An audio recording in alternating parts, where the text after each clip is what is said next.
How to extend a water hose line. When the existing water hose is not long enough to reach the distant flower beds, it's time to extend the existing water hose line. Extending the existing water hose offers more flexibility than purchasing one extremely long hose. Not every job requires an extremely long line. By extending the existing one, you have the flexibility of being able to use only one hose when the excess line becomes cumbersome for closer watering jobs. Things you will need: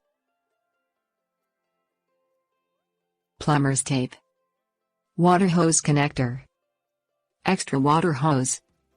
Determine how long the hose should be. Measure the distance from the water hose spigot to the area you wish to water. Measure the length of the current water hose. Using simple arithmetic, subtract the length of the existing hose from the total desired length to determine the measurement for the extender hose. Purchase a water hose connector. Water hose connectors come in varying styles and shapes. If the area you are trying to reach bends around the side of the house, look for a gooseneck hose connector. They have a bend in the middle and will serve to pivot the hose in an L shape.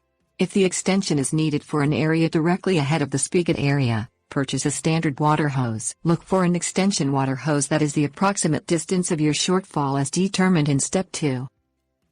Apply plumber's tape to the end of the existing hose and attach the water hose connector. Make sure that it is securely fastened. Wrap plumber's tape around one end of the newly purchased extension water hose and screw it into the other end of the water hose connector.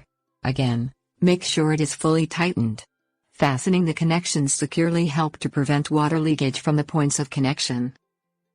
Turn on the water and check to make sure water does not leak from the connection points. Tips: warnings. If water leaks from the connection points, take the water hose connector off, apply more plumber's tape and reattach the connector securely.